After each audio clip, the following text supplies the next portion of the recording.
మన టీవీ అనంతపురం పట్టణంలోని market yard వద్ద భారత ప్రజా రైతు సంక్షేమ సంఘం ఆధ్వర్యంలో నిర్వహించిన సమావేశంలో ముఖ్య అతిథిగా హాజరైన వైఎస్ఆర్సీపీ ఐటీ జిల్లా అధ్యక్షుడు వై రాజశేఖర రెడ్డి మాట్లాడుతూ రాయలసీమకు శ్రీబాగ్ ఒప్పందం ప్రకారం న్యాయ రాజధాని ఏర్పాటు చేసి హైకోర్టు నేషనల్ గా లా యూనివర్సిటీని 1000 కోట్లతో ప్రారంభించి పనులు మొదలుపెట్టి లోకాయుక్త మానవ హక్కుల ఏపీఈఆర్సీ వర్క్స్ ట్రిబ్యునల్ సిబిఐ ప్రధాన కార్యాలయాలు కర్నూలుకు కేటాయించి రాయలసీమకు న్యాయం చేస్తే ఇప్పుడు వచ్చిన కొత్త ప్రభుత్వం తిరిగి అమరావతిలో పెట్టే ప్రయత్నాలు చేయడం రాయలసీమకు తీరని అన్యాయం చేసిన వారు అవుతారు కనుక తెలుగుదేశం ప్రభుత్వం రాయలసీమలో ఏకపక్షంగా విజయం సాధించింది.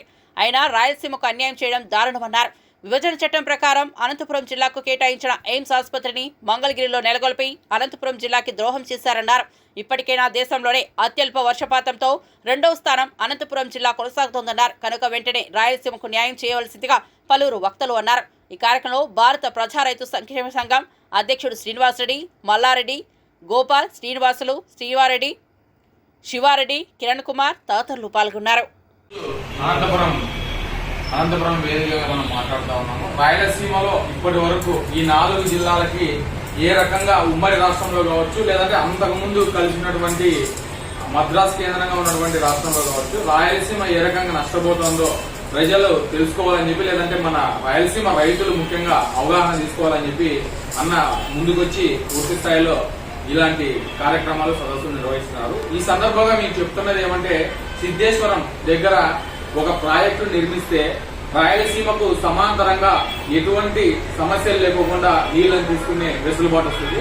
కాబట్టి దాదాపు 20 సంవత్సరాలుగా రైతులందరూ ఎన్నో ఏళ్లుగా, ముఖ్యంగా అనంతపురం కర్నూలు జిల్లా రైతులు అడుగుతా ఉన్నారు. అనంతపురం జిల్లా దేశంలోనే అత్యల్ప వర్షపాతంలో 2వ స్థానంలో కొనసాగుతుంది. కాబట్టి అందుకోసమైనా కూడా ఈ సిద్ధేశ్వరం అలుగులు నిర్మించాలని చెప్పి మేమందరం కోరుతా ఉన్నాము. ఇప్పటికి కూడా కేంద్రము ఒక సదవకాశం వాళ్ళకి, రాష్ట్ర ప్రభుత్వానికి, కేంద్ర ప్రభుత్వానికి వచ్చింది. అక్కడ ఒక తీగల వంతెన నిర్మించాలని చెప్పి ఒక ప్రాజెక్టుకి దాదాపు కొన్ని 100 కోట్ల వ్యయం చేస్తూ అక్కడ ప్రాజెక్టును రూపొందించాలని చేస్తా ఉన్నారు. దాని బదులు అదే డబ్బులతో ఒక ప్రాజెక్టు నిర్మిస్తే పైన బస్సులు లేదంటే రహదారులు ఏర్పడతాయి, దాని కింద డ్యామ్ ఉంటుంది, దాని పక్కన నీళ్లు నిల్వ చేసుకునేకి అవకాశం ఉంటుంది. ఇప్పటికే శ్రీశైలం పూడిక వలన దాదాపు కొన్ని 100 టీఎంసీలని రాయలసీమ రైతులు నష్టపోతా ఉన్నారు. ఆ నీళ్లు అక్కడ నిల్వ చేసుకునే మార్గం లేక దిగువ ఉన్నటువంటి నాగార్జున సాగర్ కావచ్చు, ప్రకాశం గ్యారేజ్ కావచ్చు, గుల్చింతల కావచ్చు, వీళ్ళందరూ ఈ నీళ్ల నిల్వ చేసుకుని అక్కడి రైతులకి దాదాపు 3 పంటలు పండుతా ఉన్నాయి. కానీ మాకి తాగడానికి కూడా నీళ్లు లేని పరిస్థితి ఈ రోజు కూడా ఉంది.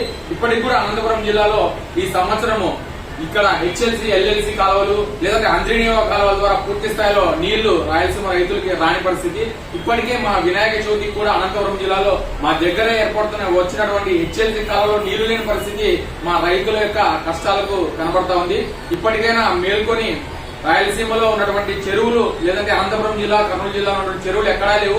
ఈ చెరువులన్నింటినీ పూర్తి స్థాయిలో నింపినా కూడా దాదాపు 200 నుంచి 300 టీఎంసీల నీళ్లని మనం నిల్వ చేసుకోవచ్చు. ఈ రోజు కూడా అడుగుతా ఉన్నాము, 400 టీఎంసీల నికర జలాలు రాయలసీమకి హక్కుగా మాకు లభిస్తాయి. కానీ ఈ రోజు కూడా మాకు కనీసం 120 నుంచి 150 టీఎంసీల నీళ్లు కూడా ఇవ్వలేదు. ఎందుకు 400 టీఎంసీల హక్కు అని చెప్తున్నామంటే, ఉమ్మడి నదులైనటువంటి గోదావరి, కృష్ణ జలాలు 2200 నికర జలాల మీద అన్నిటి ఉమ్మడి జిల్లాలో 23 జిల్లాలకు, హైదరాబాద్ మినహా మిగతా జిల్లానికి తీసేసుకున్నా కూడా 100 టీఎంసీల చొప్పున ప్రతి జిల్లాకు విభజించిన నీళ్లు వస్తాయి. కానీ రాయలసీమకు 120 టీఎంసీలు కూడా ఇవ్వట్లేదు. ఈ దామాషా పక్కన పెట్టినా కూడా దేశంలోనే అత్యల్ప వర్షపాతం అనంతపురం జిల్లా ఉంది. కాబట్టి మాకు 400 కాదు, మా రాయలసీమకు 600 టీఎంసీల నీళ్లు ఇవ్వాల్సిన పరిస్థితుల్లో ఇంకా అందరికంటే తక్కువ మాకు నీళ్లు ఇస్తా ఉన్నారు. కోస్తా ప్రాంతానికి 3 పంటలు పండేలాగా నీళ్లు ఇస్తున్నారు. వర్షం పడినటువంటి అనంతపురం జిల్లాకి తాగడానికి కూడా నీళ్లు లేని పరిస్థితి. కాబట్టి వీటన్నిటిని ప్రభుత్వాలు ఇప్పటికైనా స్పందించి పూర్తి స్థాయిలో మా కొత్త ప్రాజెక్టులు కట్టి నీళ్లు ఇవ్వాలని చెప్పి ఈ సందర్భంగా మేమందరం కోరుతా ఉన్నాము. లేని పక్షంలో రాష్ట్రాలు ఇప్పటికే దాదాపు ఉమ్మడి మద్రాసు నుంచి మేము కోరుతా ఉన్నాం, రాయలసీమ వాళ్ళందరము ప్రత్యేక రాష్ట్రంగా మన 4 జిల్లాల్ని కలిపి ఉంచాలని చెప్పి ఆ రోజు మమ్మల్ని బుజ్జగించడానికి తెలంగాణ తీసుకొచ్చి కలిపారు. అప్పుడు కర్నూలు వేదికగా రాజధాని లేదంటే శ్రీబాగ్ ఒప్పందాన్ని చేసుకున్నారు. ఆ శ్రీబాగ్ ఒప్పందం ప్రకారం కర్నూలులో రాజధాని ఏర్పాటు చేస్తే ఈ హైదరాబాద్ నుంచి తెలంగాణ నుంచి హైదరాబాద్ కలపడం కోసము ఆ కర్నూలుని రాజధాని తీసుకుని హైదరాబాద్ లో పెట్టారు. సరే అయిపోయిన 2014లో విభజించినటువంటి రాష్ట్రంలో అయినా కూడా కర్నూలు రాజధాని కావాలని చెప్పి మేము మరోసారి కోరాము. కానీ అప్పటికి కూడా ద్రోహం చేసి మరీ తీసుకుపోయి అమరావతి అని లేదంటే విశాఖపట్నం అని లేదంటే ఇంకో ప్రాంతం అని తీసుకుపోయారు. ఇప్పటికైనా మేము చెప్తా ఉన్నాము, రాయలసీమకి రాజధాని లేదంటే నీటి హక్కులపై పూర్తి స్థాయిలో మాకు ఇస్తే ఇవ్వండి, లేదంటే ప్రత్యేక రాష్ట్రం కోసమై మేమందరము ఖచ్చితంగా ముందుకు రావాల్సిన ఆవశ్యకతని ప్రభుత్వాలే తీసుకొస్తున్నాయి. కాబట్టి ప్రజలందరూ దీన్ని గుర్తుపెట్టుకోవాలని చెప్పి ఈ సందర్భంగా తెలియజేస్తా ఉన్నాము. జై రాయలసీమ, జై రాయలసీమ.